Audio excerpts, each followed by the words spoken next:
Welcome to the Tim Booker Book Sharing channel. Like, subscribe, and hit the notification bell so you don't miss our updates. Let's explore the world of books together.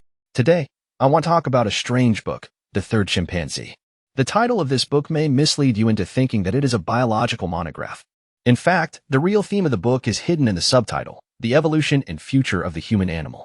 That is to say, the so-called third chimpanzee in the book actually refers to ourselves, the human beings, and this book is actually a book about human history. This history book is not only unique in its title, but also bizarre in its content. It focuses on a history that is completely different from the traditional sense of history.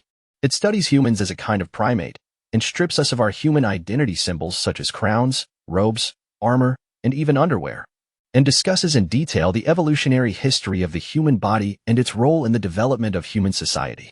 The first time you read this kind of book, you may feel very uncomfortable, but after reading it, you have to admit that the evolution of our own body is much more important than the political systems, weapons inventions, and other things that are so often written about in other history books. The author of this book, more famous than the book, is Jared M. Diamond, a famous American historian, but his major is a physiologist and biologist. His current major is also a professor of physiology at the UCLA School of Medicine, University of California, Los Angeles. Therefore, his view of history and his method of studying history are different. In many bestseller lists or book lists, you can see a book called Guns, Germs, and Steel, which is Diamond's masterpiece. The book won him the 1998 American Pulitzer Prize for Books, and later won many important awards such as the British Popular Science Book Award.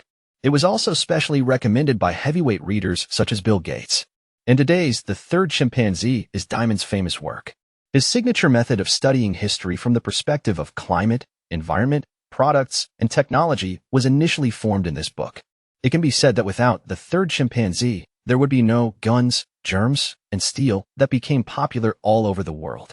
So what exactly are the places where this book shocked or subverted you? Let's take a look at the following questions together. Do you know how much the genetic difference between humans and chimpanzees is? The answer may surprise you. Everyone knows that Darwin invented the natural selection theory of survival of the fittest to explain the origin of species. But it was precisely on the question of human origin that he abandoned the theory of natural selection and replaced it with the theory of sexual selection. Why is this?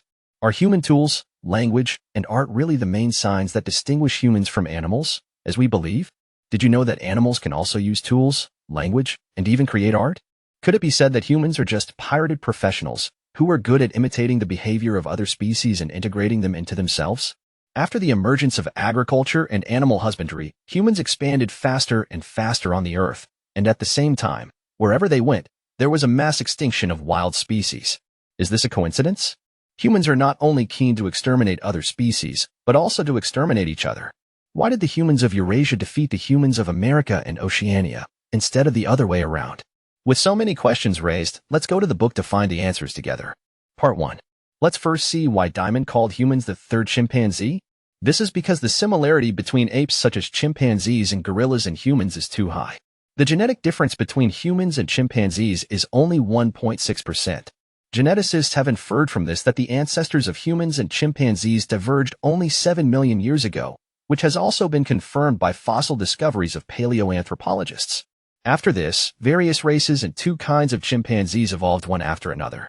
Chimpanzees are indeed our close relatives, and they are similar to us in many aspects such as appearance, habits, and use of tools. Then, why did we humans and chimpanzees evolve into completely different species? Why is it said that it is not the theory of natural selection, but the theory of sexual selection that is more suitable to explain the evolution from apes to humans? Darwin did not use the theory of natural selection to explain the origin of human beings, firstly because in his time only a few fossils of ancient humans and apes had been discovered, and there were too many missing links in the evolutionary chain to prove this hypothesis. Secondly, although the physical structure of human beings is very similar to that of apes, it is also very special. And many characteristics that are different from those of apes are difficult to explain with survival of the fittest, such as human beings walking upright. This is a very uneconomical evolutionary direction, because it involves great risks, such as spinal diseases. In addition, human beings have lost body hair, thin skin, and a thick layer of subcutaneous fat. These evolutionary directions are not conducive to human survival in the natural world. That is to say, they completely violate the principle of natural selection. Therefore, Darwin used the hypothesis of sexual selection to explain the evolution of human beings. That is to say, he believed that the decisive factor in the evolution from apes to humans was the need for sex. For example, unlike animals, human beings do not have a fixed estrus period, but are in estrus all year round. The structure of the male reproductive organs is different from that of chimpanzees. The biggest difference being that the testicles are smaller. Women reach menopause in middle age. Human newborns are particularly large, more than twice the size of chimpanzee cubs, which can cause serious risks of difficult labor for mothers at birth. But compared with other primate infants, human infants are very fragile, like premature babies who are not fully developed. Darwin, based on the above-mentioned human evolutionary phenomena that cannot be explained by the theory of natural selection, proposed a new theory of sexual selection. The author of this book, Diamond, is a staunch Darwinist. He elaborated on the theory of sexual selection, believing that the characteristics of human beings, such as the lack of estrus and menopause in women, are all for the purpose of better raising offspring. The reason why men's testicles are small is because most human beings are in a not-so-strict monogamous system. Note that it is not so strict. Biological studies have found that if a male mammal is more than twice as large as a female, it is naturally polygamous. Chimpanzees are a typical example. Males are powerful, so they will mate with many females to reproduce, so they need to produce a large amount of sperm, so the testicles need to be very developed, but this is not the case in human society. So the testicles of humans are smaller than those of chimpanzees and gorillas, but at the same time, human beings are not strictly monogamous. Because the condition for strict monogamy is that the males and females of a species are exactly the same in size, and then they will develop into natural monogamy. For example, if the wife's physical condition is deterrent enough for the husband, then the husband is less likely to dare to find a mistress. Isn't it easier to understand this way? In the natural world, the most typical example is the gibbon, whose males and females are of the same size, so they are strictly monogamous. On the other hand, human males are slightly larger than females, and the proportion is between the gibbons who strictly practice monogamy and the promiscuous chimpanzees. Therefore, human beings are not to be strictly monogamous. They have fixed spouses, but they like to have affairs. It is very difficult to completely eliminate mistresses in human society, unless the ratio of men to women becomes exactly the same as that of gibbons. This theory of sexual selection can be used to explain many unreasonable problems in the process of human evolution. That is, behind these problems, sex is the driving force. Part 2. Next, let's take a look at the most crucial step from ape to human. We traditionally believe that this step is making tools, settling down, or our superior intelligence. But in recent years, biological research has made these views increasingly shaken. These abilities are not unique to humans. For example, ants planted fungi first, and humans invented agriculture later. Capuchin monkeys used stone tools first, and humans made tools later. Bowerbird built bowers first, and humans built houses later. So the author of this book, Diamond, puts forward a bold hypothesis. He believes that language is the key factor for human evolution and eventually dominating the Earth. Darwin speculated that humans originated in Africa because most known apes are distributed in Africa, but Wallace, another founder of the theory of evolution, tended to believe that humans originated in Asia, after all. He personally shot and killed 17 orangutans in Southeast Asia and made them specimens. In the past century, paleoanthropology and genetics have made rapid progress, solving many problems. It has now been determined that humans originated in Africa and have undergone several stages of evolution, including Australopithecus, Paranthropus, Homo habilis, Homo erectus, Neanderthals, and Homo sapiens. Diamond finds that these evolutions from ape to human, including upright walking and the growth of brain capacity, did not bring about progress in culture and art.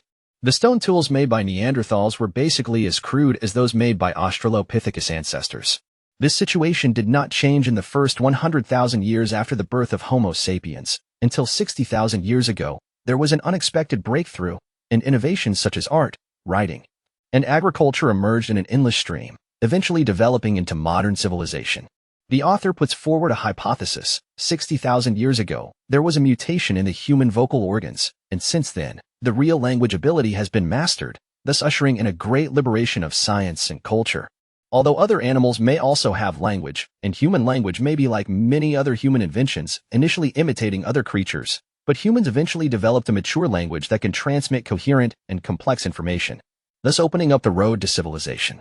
The history of the past hundreds of thousands of years tells us that the reason why human beings have become the spirits of all things that rule the earth is not because our intelligence is extraordinary. The Neanderthals may have a higher IQ than us, but they are extinct, but because we are good at preserving, spreading, and improving the knowledge we have learned. The same is true for human language. At first, it was also an imitation of animal calls, and then it was a mutual reference of different languages. The author has lived in New Guinea for a long time. There are 1,000 languages on the island, accounting for 1/5 of the world's languages, showing great cultural diversity. Among them, the Yao language has 8 maternal tones, which make the same word have multiple different meanings. It is not difficult to invent a language, and many children can do it. The development of a new language goes through 2 stages. One is a simple patchwork of pidgin, such as Norwegian Russian or Cantonese English. The main feature is that there is no grammar, the vocabulary is mainly nouns, and it is mainly used for simple communication between different ethnic groups when they meet briefly. The other is a more complex Creole, which has a huge vocabulary, usually from multiple languages and basic grammar, but lacks complex grammatical changes such as noun cases, verb tenses, and passive voice, such as Indonesian. By the way, the basic characteristics of Chinese: the subject is always in front of the predicate, the auxiliary verb is always in front of the main verb. There is no singular and plural distinction for nouns. Verbs have no tense or passive voice. There are 4 tones, ancient Chinese has 5, etc. All show that Chinese was originally a Creole language, because before the Qin dynasty, China was a forest of nations with a great diversity of languages and cultures from the 2-tone language. Similar to the Indo-European language in the Northwest Grassland to the 8-tone language similar to the Yao language in the Southeast Coast. Later, the countries were conquered by political strongmen in a short period of time, and the language and writing unification movement of the same text was vigorously promoted. In this case, it is unrealistic to expect Mandarin to maintain the pure pronunciation of ancient times and have complex grammatical changes. It can only simplify the grammar and make compromises in other aspects. 2 tones plus 8 tones, divided by 2. The result is 5 tones of ancient Chinese. The same is true of modern Indonesian. More than 10,000 islands that have rarely communicated in history are suddenly merged into a unified country. More than 1,000 languages cannot communicate at all. If you are not willing to use the language of Western colonists, the Mandarin of this emerging country can only choose a kind of vocabulary. Mixed, grammatically simplified Creole. Part 3. Having explained the evolution of human beings, let's use this perspective to study some human behaviors. First, let's see why human beings always kill each other. The answer lies in our ancient cousin, the chimpanzee. Through long and arduous field observations, biologists have found that chimpanzees are not only intelligent and playful, but also extremely cruel.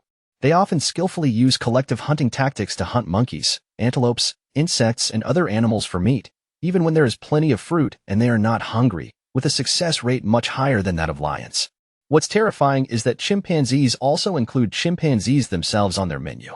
Other mammals sometimes kill their own kind, but most of them are individual behaviors that occur in order to compete for territory or mates. However, chimpanzees, especially male chimpanzees, have long been organized and premeditated to attack, kill, and even eat members of hostile groups, regardless of age or gender.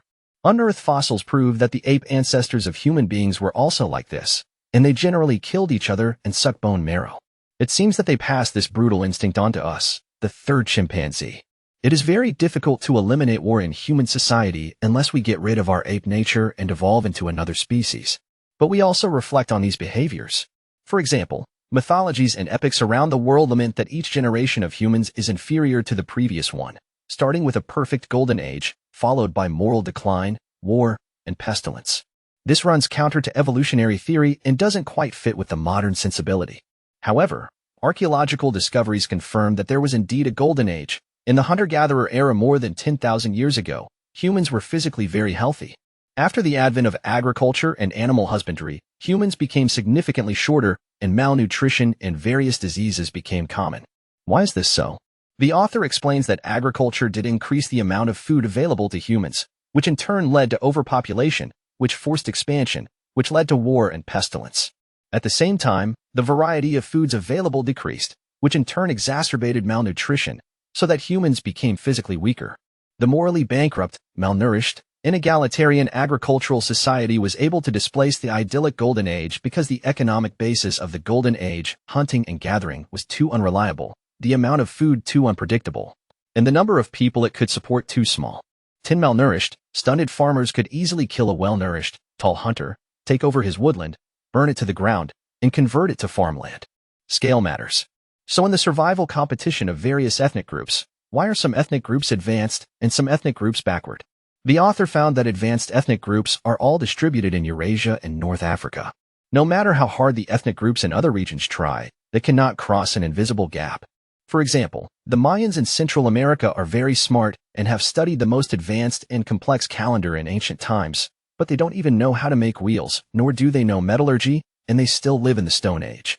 The author believes that this is because the terrain of the Americas is north-south, narrow and long, and the climate difference between regions is particularly large, resulting in poor mobility of people.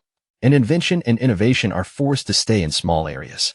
On the contrary, the Eurasian continent is long from east to west and narrow from north to south.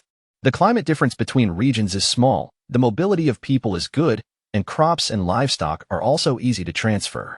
Look at the time it took for various major technological achievements to spread from invention to the entire Eurasian continent. Wheat planting took only 3,000 years, horse raising took only 2,000 years, wheels took only 1,000 years, and iron smelting took only 500 years. Restricted by conditions such as resources, no region can independently make too many inventions, but regions with good mobility will gather the great achievements of innovation from all over the world and develop into the center of civilization. The author's thinking here was later expanded into his next famous book, Guns, Germs, and Steel. Part 4. Finally, let's follow the train of thought of this book and think about a mind-blowing question. Are there really aliens? If so, how should we humans get along with them? The author believes that the possibility of aliens existing is extremely low. If they are able to observe the Earth, they will not have no effect on the Earth. The painful historical lessons tell us that it is best not to be discovered by more developed civilizations, otherwise it is possible to perish. The Spanish colonists did not intend to kill all the Indians, and the British colonists did not plan to kill all the Aborigines of Tasmania, Australia, but it happened anyway. When the technological level is very different, plagues and cultural conflicts can lead to the tragedy of genocide, which seems accidental, but is actually inevitable. If you fall behind, you will be beaten until you are killed, unless you can get rid of backwardness. Similar situations also occur in other species. In history, whenever humans who have mastered javelins and bows and arrows enter a new continent or island, local species will become extinct in a short period of time. This may not be the original intention of humans, but in the case of a huge disparity in strength between the two sides and limited resources, the development of the situation will quickly get out of control. It is usually too late before humans wake up. Summary. Diamond's The Third Chimpanzee. We have finished telling you, and now let's review the core content of this book together. Humans are the closest living relatives of chimpanzees. Through natural selection, the fittest survived. Our ancestors parted ways with the ancestors of chimpanzees, left the forest, entered the grassland, began to walk upright, and evolved into the appearance of modern Homo sapiens because of sexual selection. Although the hardware is ready, due to the immaturity of some software, humans did not begin to get rid of the ignorant era until 40,000 to 60,000 years ago. The emergence of language helped humans accumulate knowledge, and since then it has promoted art, culture, and technological invention more and more, faster and faster. Early human technological inventions such as javelins and bows and arrows caused a mass extinction of species around the world. The emergence of agriculture and animal husbandry increased the amount of human food and also made human food type single, resulting in a decline in human physical fitness, overpopulation, war, and plague followed. Our ape ancestors bequeathed us many simian traits, including promiscuity and fratricide. In fact, humans have never escaped the constraints of the natural world. The broad east-west expanse of Eurasia, with its similar climates and environments, facilitated communication, invention, and innovation, and was destined to give rise to the most advanced civilizations. The inhabitants of this region were destined to conquer the peoples of other regions, and in the process, to cause a mass extinction of human cultural diversity. If we fail to learn from history, our future may be as bleak as that of our close relatives, the chimpanzees. Please subscribe to the Tim Booker channel, like, and share this valuable knowledge with your friends. Let's combine wisdom and practice, achieve our financial goals, and create a better future together. Thank you, everyone. Goodbye.